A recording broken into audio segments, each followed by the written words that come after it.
Амансыздар ма, құрметті студенттер. Бүгін 7 желтоқсан 2022 жыл. Алдарыңызда Сихаев Айдархан Әшімханұлы ағайларыңыз. Бүгін кезектен тыс композиция сабағы. Яғни өткен сабағымыздың жалғасы.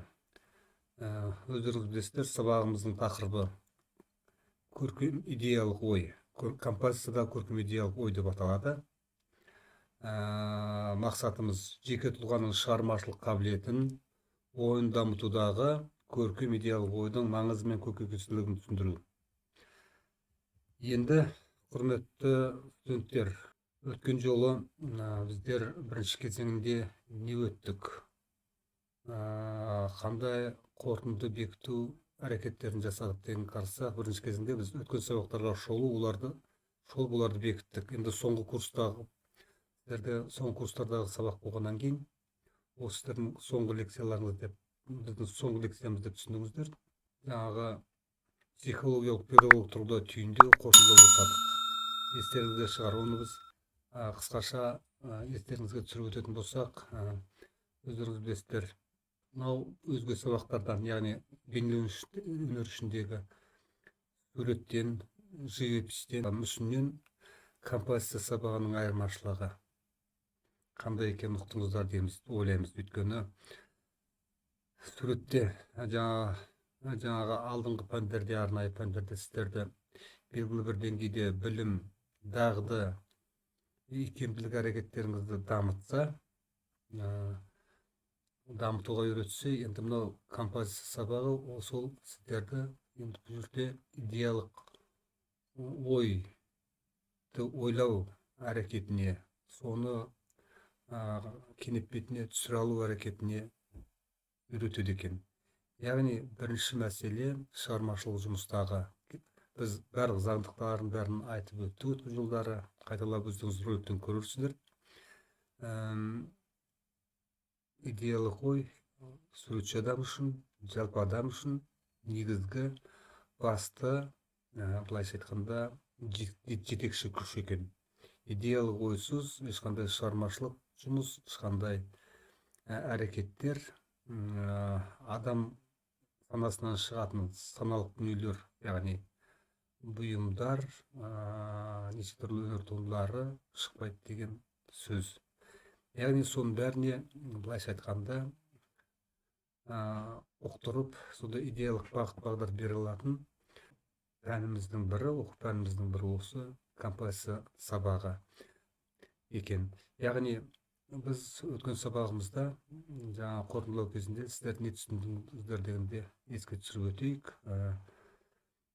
Жаңағы араларыңызда, яғни неше түрлі әдемілікті, яғни бейнелеу өнер, көркемдікті қабылдайтын неше түрлі тұлғалар бар. Олардың кейіптері бар екенін аңғарттық. Ол бірінші, оны 3 типтікке негізі бөлдік. Бірінші философиялық типтегі тұлғаларымыз бар.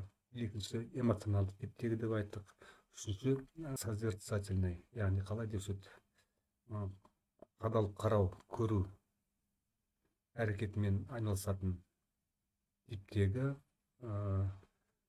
тұлғалар деп, студенттер деп. Яғни соның бәрін айтып, енді өзіміздің арамызда сондай бір мамандықты игеріп жатқан адамдардың өзінің ішінде осындай неше түрлі нүгіде көркем бейнені қабылдайтын, көркем нұсқаны қабылдайтын адамдарымыз болғандықтан, яғни біздің қоғамда тіпті ондай адамдар неше түрлі бар екенін түсінулеріңіз керек. Біреулер құлақпен қабылдайды, біреулер көріп қабылдайды, біреулер тағы сипап қабылдайды, біреулер тағы да неше түрлі жаңағы үлгіде қабылдау әрекеттерінің бар екенін білесіздер. Ал біз өзіміздің пәнге жаңағы мамандығымызға байланысты негізгі типтік көріністерді ғана айтып отырмыз. 3 тип деп. Енді біз оны өткен сабағымызды қорытындылағанда өзіміздің айтып жүретін әр кезде композиция пән сабағында жалпы өзіміздің пән беруде естеріңізге түсіріп, өзіміздің пән абыройын арттыру мақсатындағы айтылатын сөздер ол адамдардың. Ол өздеріңіз білесіздер, өткен жылы аяқтағанда оқу мен жазуды үйреткендей сурет салуды үйреткен ел бүкіл басқа қалған елдерден барлық пәндерде ғылымда және шеберлікте бәрінен озық, артық болады деген, артық болар еді деген Дени Дидроның сөзі. Оны жақсы білесіздер. Енді осы мәселемізді айта отырып, сол артықтығымызды арттыратын, күшейтетін жаңағы идеялық ой мәселесіне келіп тоқталмақпыз. Бұл идеялық ой деген әр жағдайда әртүрлі. Сіздер бірінші курстан 4-ші курсқа дейін жаңа сурет, живопись, мүсін сабақтарында тек нұсқадан қарап салдыңыздар. Нұсқаның көрінісін сіздерге жаңағы мұғалімдарыңыз дайындап берді, пән мұғалімдары.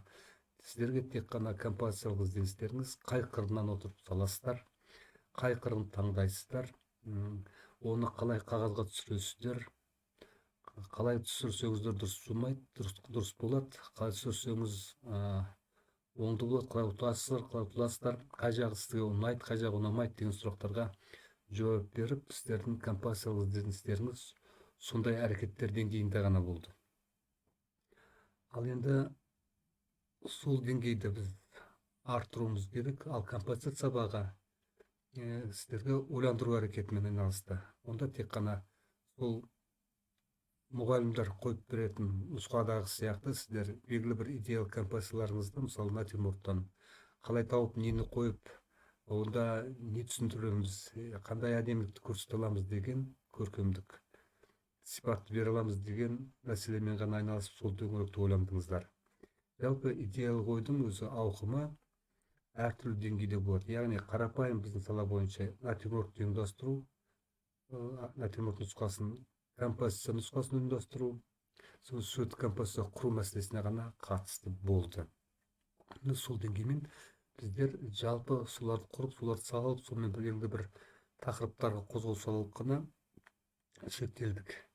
Енді бүгінгі екінші кезеңімізде біз осы композиция сабағындағы біз идеялық ойды жаңағы белгілі суретші туындыларына, иллюстрацияларына қарап емес, яғни белгілі суретші дегеніміз атақты классик суретшілер ғой, Қазақстан суретшілері болсын, шетелдік суретшілер болсын, керемет. Солардың идеяларын, әр картиналарында идеяларын түсіндіру арқылы не үшін туылғаны, қандай ой келгені, қайтып келгені жөнінде, оның жаңағы идеялық қоғамдық мәні қандай деген мәселелерді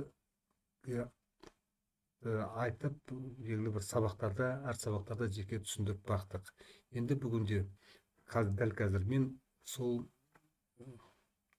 суретшілердің жаңағы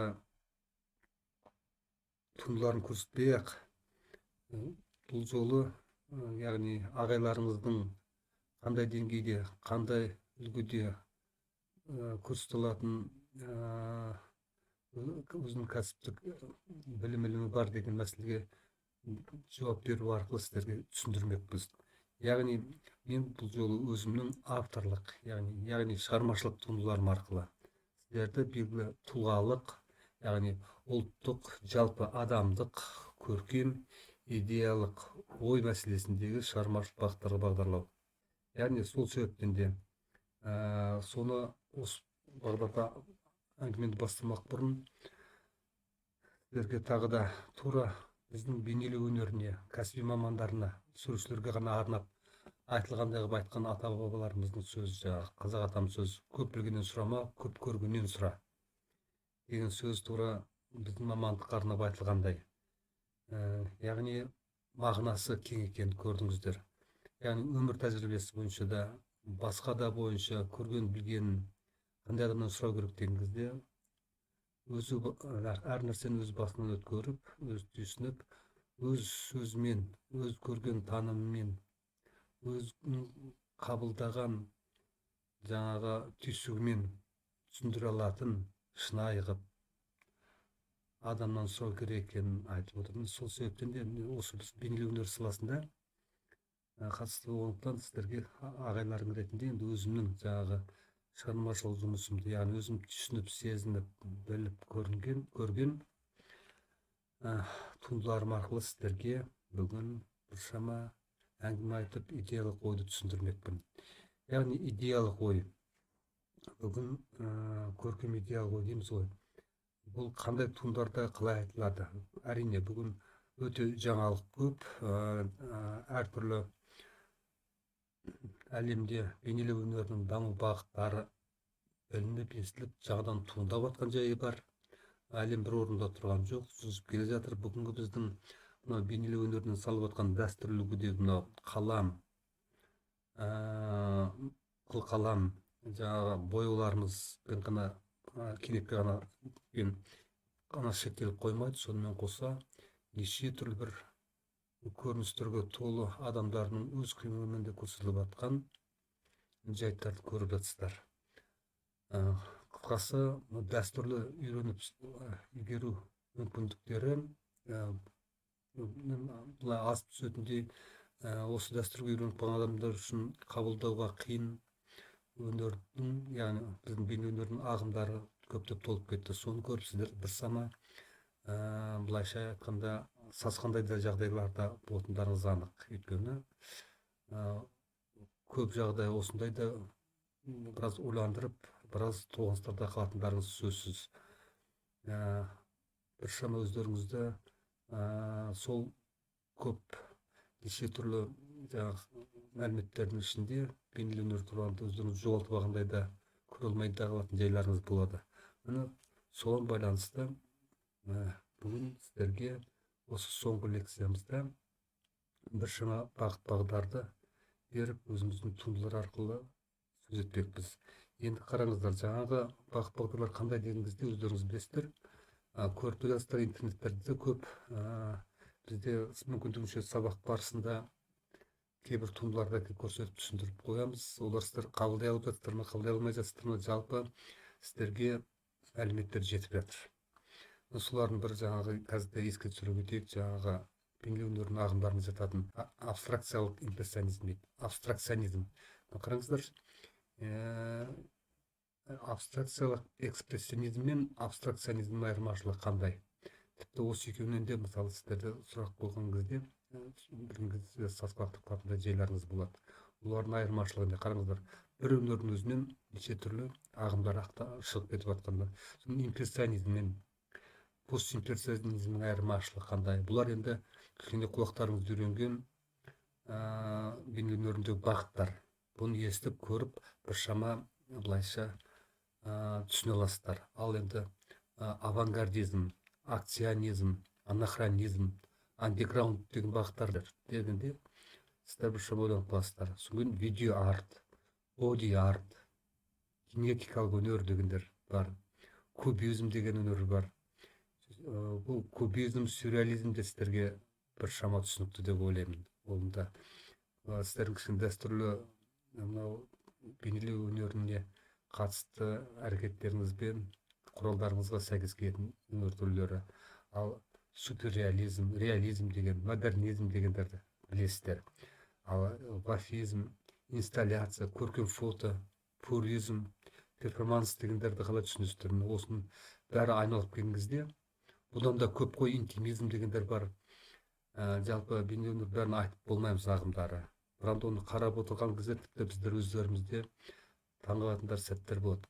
Ең мәселесі, ең бастысы, осылар неге олай туындап жатыр, неге сондай көп бағыттарға бөлініп, өзіміздің тып-тыныш дәстүрлі өнерімізді сонша былайша айтқанда жан-жаққа бөліп таратып жібергендей, қадірін түсіргендей болып жатыр деген ойға қаласыздар. Міне соған жауап ретінде сіздер бүгінгі өзімнің сіздерге өнер туындыларым арқылы біршама түсіндіріп кетпекпін.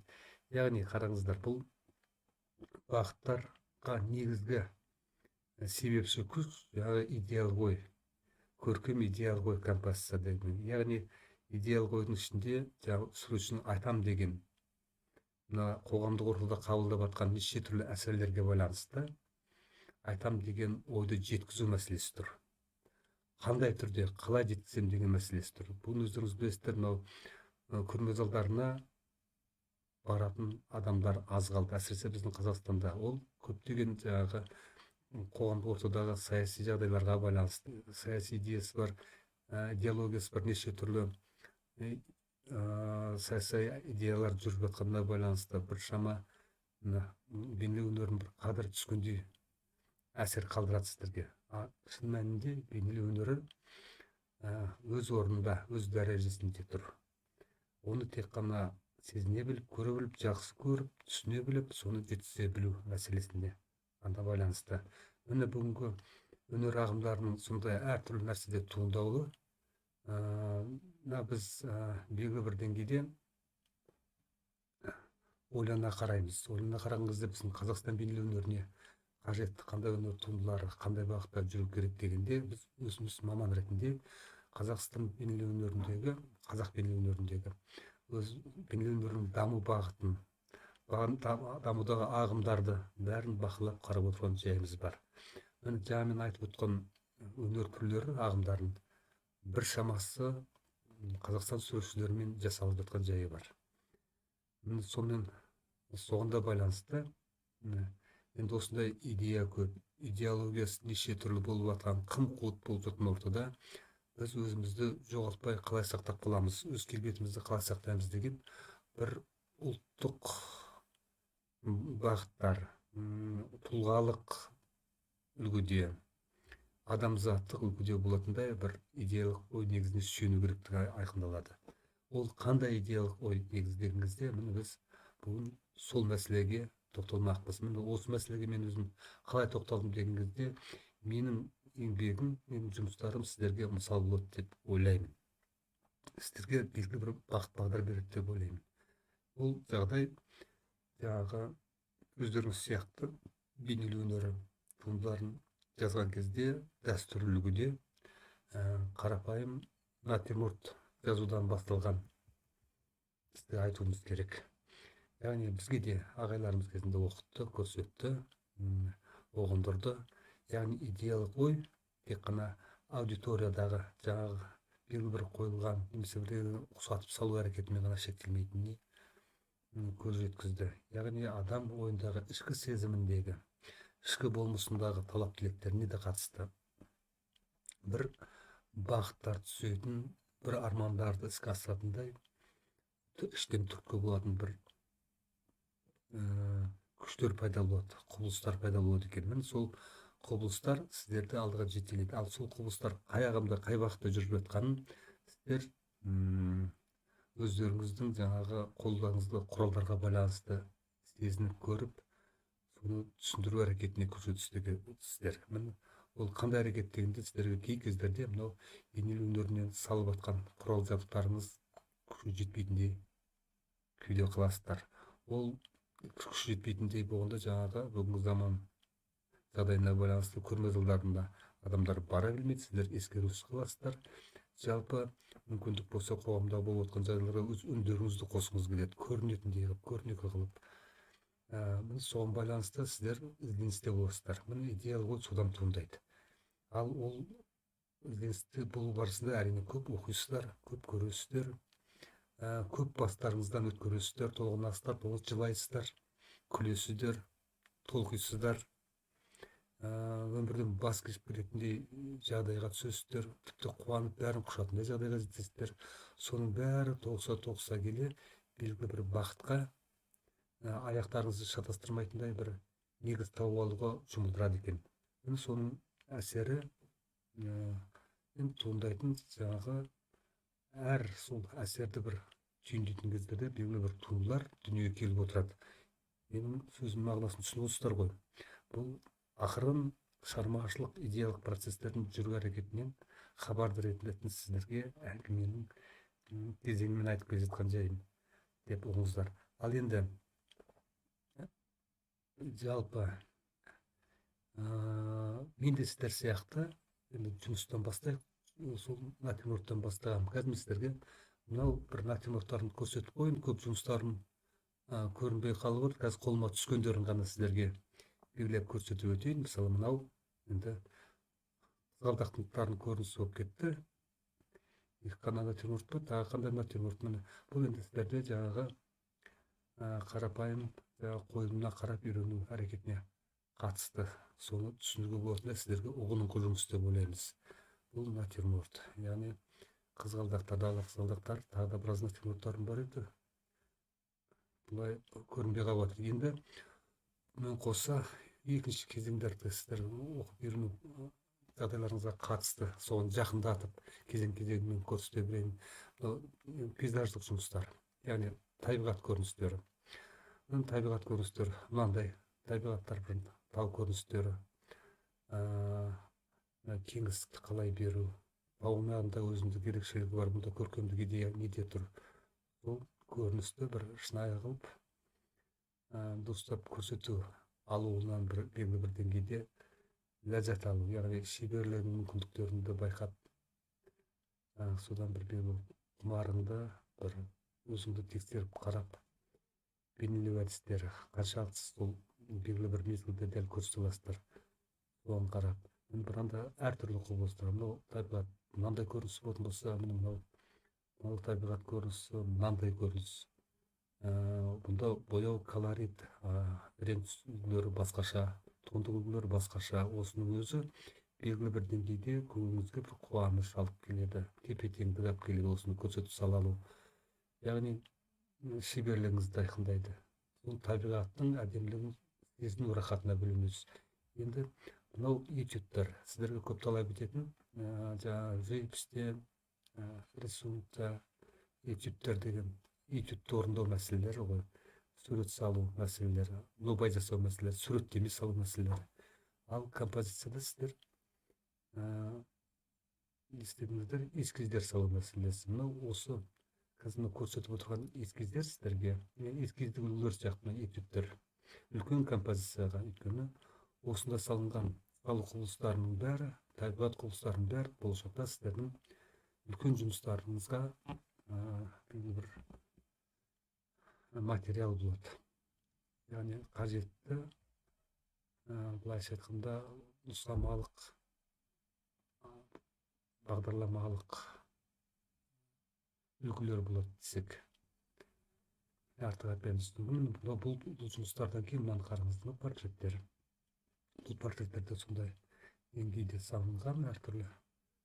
Бұндармен бұда шешемнің портреті бар, бұнда қызымның, Ләззаттың портреті бар, жас кезіндегі.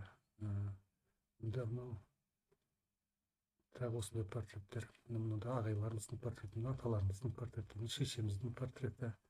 Демекші, ақырындап қарап отырсаңыздар, бұнда да өзіндік жаңағы көру мүмкіндігі бар, шеберлік үлгілерін көрсетуі мүмкін, қаралаңызға көресіздер. Жалпы басқа да жұмыстарымыз бар, енді әзірге қолыма түсіп тұрған материалдар осылай ғана болып тұр. Бұл сіздерге жалпы негізі идеялық бағыттың өсу мәселесіне қарай көңіл аудартып отырмын. Енді осыдан кейін біз ақырындап сюжеттік композицияларға көңіл аудара бастадық. Мысалы қараңыздар, осы табиғат аясында мынандай композициялар үлгілерді салуға болады екен деген сияқты мәселе. Мысалы мынау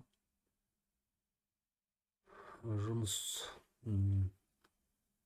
қараңыздар, мынандай сурет үлгілері, мынау жұмбақ тас көрінісі. Жұмбақ тас бұл қандай бейнелік көркем нұсқаға айналып кетті. Онда қандай ой, идея айтылған деп көңіл аударуларыңызға болады. Ал енді одан ары қарай мынау сол бір 82-83 жылдар жазылған жұмыс. Қасында болғым келді. Мұнда да міне қандай адамдар, белгілі тұлғалар, ортада қыз, Бunda да аллегориялық символдық үлгіде жазылған уже ой толғау мәселесі. Идея, идеология, адамзаттық бақытқа көтерілгендегі жұмысымыздың осындай идеялық үлгісін анықтайды. Яғни қараңыздар, мұнда міне қазақ ата өзіміздің дүниетанымға сәйкес әруақтық әлемді көру мәселесі. Бұл әруақтық идеяны қозғау мәселесі осы 83 жылдары басталған деп түсінсеңіздер болады. Міне одан ары қарай міне осы идеялық тұжырым одан ары мынау жұмыстарға алып келді. Көтеріліс деген картина. Бұл картинаны қарап отырсаңыздар, бұл 86 жылғы Алматыдағы ұлттық жастардың көтерілісіне қатысты жағдайда туындаған. Мұнда белгілі бейнелі тұлғалар салынған. Әруақтар көтерілісі деп, көтеріліс былай бейнелі аты көтеріліс деп жазылғанмен картинаның. Ал сюжетінде қарасаңыздар, көрінісіне қарасаңыздар, әруақтар көтерілісі, періштелер, шүрдер, қым қуыт заман, біздің бүгінгі сол кездегі адамдардың кейпі, осындай тұлғалардың жүздері сіздерге таныс болу керек. Тіпті осы тұлғалардың ішінде кейбір кісілер әлі күнге осы туындыға жасалынған бейнелік қалыптарында қызмет атқарып жатқандарын айтуға болады. Оған біз бөлек басқа уақытта арнайы тоқталамыз деп ойлаймыз. Бұл картинаның бізде бүгінгі сол идеялық үлгі бүгінгі дейін әлі маңызын жойған жоқ деп ойлаймын. Бұл ұлттық нұсқада, адамзаттық нұсқада. Анау ұлы тұлғалардың бейнелерінің бәрі қарап тұрсаңыздар, неше түрлі тарихта өткен, бірақ да әруақты адамдар, адам өркениетіне өз еңбектерін, өз салаларында ендірген адамдар, саясатта болсын, өнерде болсын, ғылымда болсын, руханилықта болсын, жалпы сондай үлкен тұлғалардың көтерілісі. Ол қандай көтеріліс деген кезде бүгінгі саясатқа, бүгінгі біз айтып отырған қоғамдық ортадағы жағдайларға қанағаттанбау әрекетінен туындап отырған талап үлгілерін көрсетеді. Көтерілісімен бұл жалпы рухтық, әруақтық көтеріліс деп айтуға болады. Содан кейінгі осы деңгейде, осы үлгіде ары қарай жалғасып, бағдарын тапқан кейін міне өзіміздің егемендік алды деген кезде бір өзіміздің сеніп қалған ұлттық үлгіде жасаған бір үлкен картинамыз. Бұл Наурыз деп, бұл енді нәрестері мейрам кезіндегі көріністер. Мұнда да ақ пырақты сәйгүліктерді ұлы мықты адамдарға беріп тұрған әруақтар, табиғат көрінісі, махаббат тауының аймағында, жайлауда қазақ үлгідегі көріністерде болса, әр тұлға, әр суреттердегі әр кейіпкерлердің кейіптері салынған бейнесіне қарап көріңіздер. Осы идея осындай заманға қол үстінде бос тұрған жұмыртқалайды деген заман сияқты үлгі. Жалпы осы әруақ идеясының көтерілу жаңағы айттық қой алдындағы ең бірінші бастаған картинадағы. Соның бәрі бүгінгі сол кезеңдегі қоғамдағы саясаттағы, әлемдік геосаясаттағы өзгерісті сезе отырып, біздің сол кездегі қоғамымызға, елімізге ұсынған рухани идеологиялық нұсқамыз деп болып есептеледі. Солай деп түсінсеңіздер болады. Бұл әлі осы күнге дейін маңызды. Мен қазір соңғы жұмыстарым, еңбектерім осы идеяны жүзеге асыру барысында арналып жатыр. Сондықтан да тіпті өзгеше көрінісін тауып жатыр. Енді осыдан кейін мынау тағы мына бір картина. Мұнда мұны көріп отырсыздар, бұл енді идеялық ой.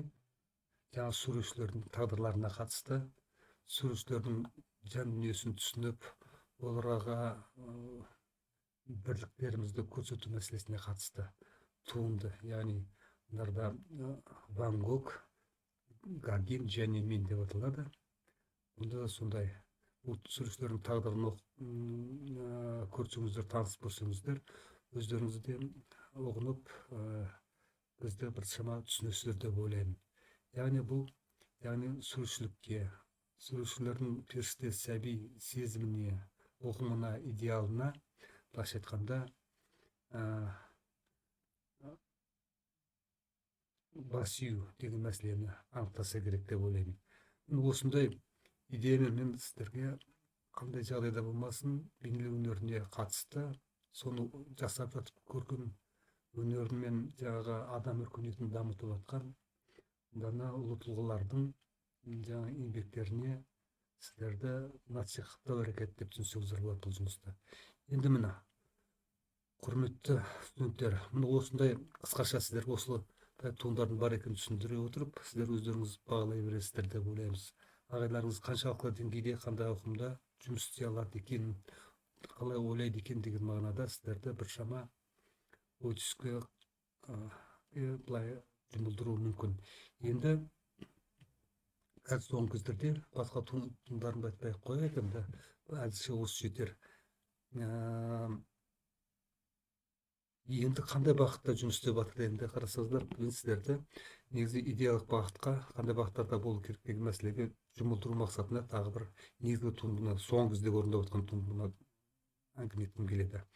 Ол енді ол қандай туынды деген кезде, жаңа бүгінгі заман талабына сәйкес жаңа құрал жабдықтарымыздың мүмкіндігіне орай соны пайдалану жағдайы. Мен сіздерге осы туындыларым арқылы идеялық ойдың әр бағытта қалай дамып, қалай жүру, қалай оны игеру, қалай қоғамдық ортада қандай құбылыстардан қалай теріп, өз ойларыңызды толықтырып, сезімдеріңізді толықтырып, қалай жеткізу деген мәселеге бағыттамақпын. Бұл туындым енді жаңа бүгінгі инновациялық технологиялық замандағы осы ақпарат мүмкіндіктерін бәрін пайдаланып, мен бейнелеу өнерінен сөйлетіп отырған адаммын. Яғни бейнелеу өнері тек қана кенепте салынбайтын жағдайда, ол тек сөйлепте түсіндірілетін жағдайда болатынын сіздерге біршама ұқтыру арқылы, сөйтіп көпшілікке, тек сіздерге емес арнап жатқан туынды деген көпшілікке арналады ғой, құрметті студенттер, оны жақсы білесіздер. Сондықтан мен сіздерге алдын ала осы сабағымды жүргізбес бұрын біршама уақыт болды, бір жылдай болып қалды ма, видеороликтер жазып YouTube каналына таратып жатқан жайым бар. Арна аты әр уақытта деп аталады. Сол уақытта бүгіндері 47 ма видеоролик жіберіп, елдердің біршама көрермендер танысып жатқан жайы бар. Мен сіздерді сол жұмыспен танысуға шақырамын. Ондағы негізгі идеялық ой қандай дегенде, біз оны бастамас бұрын жаңағы негізі дәстүрлі үлгіде салынған суреттерді көрсеттім ғой. Соған байланысты енді біршама сіздердің жоғары курста қорытындылай кететін нәрсеміз мынандай кітаптарымызды көрсеткіміз келіп отыр. Сол оқу құралдары, оқулықтарымыз мынау, өздеріңіз білесіздер, осы сурет, живопись, композиция пәніне арналған оқу құралы. Бұнда бұл кітабымызда сыртындағы туындылар, мынау көркемдеуді жасаған бұл менің туындыларым, мынау жас алаш деп ғой, алаштықтар деп аталады. Әлихан Бөкейханов, Міржақып, тағы да жаңағы Ахмет Байтұрсынов ұлыларымыз, солардың ұйымдастыру кезіндегі қазақ елінде жұмыс істеп жатқан бір эпизодын өзіме сіздерге көрсетіп қоймақ. Мынау астындағы мынау тағы көріністер сондай. Мынау мойынқұм көрініс, өз мойынқұмнан болғаннан кейін әрқашанда өзімнің жерімнің белгілі бір көркем үлгісін көрсетіп қойғым келеді. Сексаулдардың бейнесі. Бұны суреттеме. Осындай қалыңдығы бар кітап. Артында тағы көркем бір пейзаждың көрінісі әдемі. Содан кейінгі бұл сіздерге арналған кітап. Содан мынау монографиялық кітап. Яғни ғылыми зерттеу жұмысына қатысты, құрамда орысша жазылған. Қазақшалаймыз деп отырмыз. Осындай не құрал, тағы да мынау енді басты кітап деп айтсақ болады. басқа кітап болғанда да толық емес дайындалып жатқан кітаптарымыз бар. Мынау енді жеке тұлғаның ұлттық дүниетанымын қалыптастыру деп аталады. Ұлттық дүниетанымын қалыптастыру. Енді көбінесе қалыптастыру деген, дамыту деген, арттыру деген өздеріңіз білесіздер, біздің негізгі терминдік қолданыстағы сөзіміз, ұстаздардың өз шәкіртін тәрбиелеудегі айтатын сөзі. Міне осындай қалыңдығы мынандай кітап. Бұнда не айтылады? Жеке ұлттық дүниетанымын қалыптастыру дегенде осы біздің жаңағы бейнеленулерінде алдында салып өткен туындыларына қатысты бір түйінделген ойлар. Енді соған шыққан кітаптар. Енді соның философиясын дұрыс ұғыну үшін сіздер осы соңғы кітаптармен танысып көрсеңіздер, онда тұлғалық қандай болу керек? Тұлғалық үлгідегі хрестоматиялық сипаттамалар, сонда философиялық үлгідегі танымдық біршама берілген. Бұл жалғасы әлі болады. Міне сөйтіп жаңағы роликтерімізді оралайық. Сол туындыны сіздерге көрсетпес бұрын алдында біз түйіндеп өтетін жай бар. Яғни ол идеал ғой, негізі соңында жасалынған мынандай түйінге алып келді. Қазақ атамыздың арманы ұрпағынан кемел адам, әруақты адам жасау болды дейміз. Жасау болды. Әруақтық болмысты игеру, ұстану әр саналы адамның ұлы мақсаты, өмірінің мәні. Мұндай әруақтық рухани ұстаным қазақтың төл ұлттық идеологиясы болып табылады. Анау бейнелеу жаңағы алдында жұмыстарымдағы сіздерге көрсетіп отырған картинадағы құбылыстар соған қатысты. Яғни соған қатысты біз әруақ деген өзі не деп түсінеміз деген кезде сіздер тағы ойландырып қойғымыз келеді. Әруақ деп кеңістіктік, уақыттық, саналық мөлшер бірлігіндегі қуатты құбылысты айтамыз. Ол мәңгілік. Адам әруақты болу керек, ал әр қазаққа әруақты болу міндетті, парызы. Мына сіздердің ағайларыңыз осы ұстаздық өмірінде, суретшілік өнерінде, жалпы өмір сүріп жатқан қазақ азам тұлға ретінде осындай бүгінде ой қорытындыға келіп, сол осы идеал ойды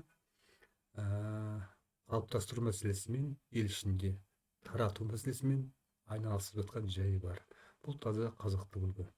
Яғни қазақтық үлгі дегеніміз адамзаттық үлгі деп отырмыз. Оны сіздер мен ролигімді көргенде көздеріңіз жетсе түсесіздер. Енді бұл роликті көргенде сіздерге берілетін қандай тапсырма бар? Құрметті студенттер, композиция бар, идеялық ой дедік қой. Сол идеялық ойды әр нәрседен табуларыңыз керек, әр эпизодтан. Яғни қанша ролик шығардың әрқайсысында ол әртүрлі жағдайда айтылып өтеді. Сіздер қалам қағазға соны түртіп отырсаңыздар дұрыс болар еді. Көрулеріңіз керек. Сіздерге ол өмірлеріңізге жалпы осы институт қабырғасынан шыққанда, кәдімгі өмірге кіріскенде, шығармашылық өміріміз болсын, ұстаздық өміріңізде болсын, белгілі бір деңгейде шығармашылық деңгейде бағдар беріп отырады. Ал ұстаздық жұмыстарда көмегін тигізеді деп ойлаймыз. Жалпы өздеріңіздің тұлға ретінде ұстанымдарыңызға да өз әсерін тигізеді деп ойлаймыз. Сондықтан құрметті студенттер, сіздер бұл роликтерден бірінші эстетикалық нәрсені көру керексіздер. Этикалық, саясаттану, әлеуметтану мәселесін жақсы білдіріңіз, өздеріңіз тануды қай жерінен ұға аласыздар, педагогика қай тұстар жатады, бейнелеу өнеріне қандай сөздер кіреді, қандай тұстар жатады, саяси идеологияға, ұлттық идеологияға қандай түрлері жатады, бұл жеке тұлғаға әсер ететін тұстары қандай, психологиясына, ұлттық танымға әсер ететін жайлары қандай, адамдық жалпы тұлғалық жағдайға әсер ететін жер қандай, адамзаттық, ал жалпы мемлекет саясатына әсер ететін жағдай қандай деген мәселелерге, адамзаттық геосаясат жағдайына әсер ететін қандай идеялар бар деген мәселелерді ойланып, соларды бөліп, өздеріңіз сол тұстарды белгілеп жазып отырсаңыздар құба-құп болар еді. Өйткені белгілі бір деңгейде қосымша жағдайда мен сіздерден бұны сұраймын. Өйткені бүгінде сіздер студенттер көбінесе кітап оқымайды, ұзақ әңгімелерді тыңдай алмайды. Қысқа мәліметтермен ғана шектеледі. Ал мынау сіздерге біздің беріп отырған туындыларымыз мамандық ретінде, мамандар ретінде, болашақ суретшілер ретінде, қажетті дүние ретінде, ұстаздар ретінде сіздерге ойлануға шақыратын дүние деп ойлаймыз. Сол себептен құрметті студенттер, осы идеялық ойдың қандай деңгейлері, қандай түрлері болатынын сіздер түсініп, болашақта өздеріңізге аз кетсеңіздер деген ойдамыз. Енді сіздердің болашақтарыңызға біз табыс тілейміз. Енді композиция пәні осымен аяқталады. Жалпы сіздер ой толықтыру үшін өмірден, тәжірибеден, ғылымнан, өнерден, бұл кітаптар жеке қарым-қатынас әрекетінен, қоғаммен қарым-қатынаста, үлкен қызметте байланыса жүріп, осы ой сіздерді толғандыру керек деп ойлаймыз. Идеялық ой мәселесі бүгінде маңызды. Енді сол идеялық ойға негізгі түйіні, идеялық ойдың мынау мен аясында отырған тұлғаға қатысты. Сондағы кемел адам бейнесіне бейнеленген күн басты кемел адам бейнесінде ақжалау, соның арт жан-жағындағы жаңағы түрлі түсті белгілерге байланысты онда не салынған, осы жағдайларға байланысты әңгіме басталады. Осы бір туындының мағынасы қандай талап дегенге жауап беру керек. Сіздер соны ұғыныңыздар. Ең басты инсталляция дедік қой, перформанс. Мен осы жалауды инсталляциялық үлгі ретінде перформанстық әрекетпен сөйлетіп отырмын, өзім сөйлеп отырмын. Яғни мен сөйлегенімді, мен түсіндіргенімді сіздер мынау бейнелеу өнері осы тудың түсіндіріп жатқан деп ұғыңыздар. Ең басты сәтте осыдан шешім басталады, ары қарай өздеріңіз ұғына бересіздер. Жеке тұлғаға қандай қасиеттер қону керек екенін қондыру керек ұғасыздар. Өйткені сіздер ұстазсыздар. Сіздер адам қабілетін арттыру, адам қасиетін қалыптастыру, адамның ерекшеліктерін дамыту деген жағдайды жақсы білесіздер. Бұл сіздердің әдістемелік жұмыстарыңызға, күнделікті сөздеріңізге қолданылатын терминдік сөздеріңіз. Міне осыны дұрыс қолданып, соны дұрыстап білсеңіздер, сіздерден үлкен шебер ұстаз, сіздерден үлкен суретші шығады деп ойлаймыз. Бірақ міне бүгінгі біздің сабағымыз осындай түйінде аяқталмақ. Көріскенше аман сау болып тұрыңыздар.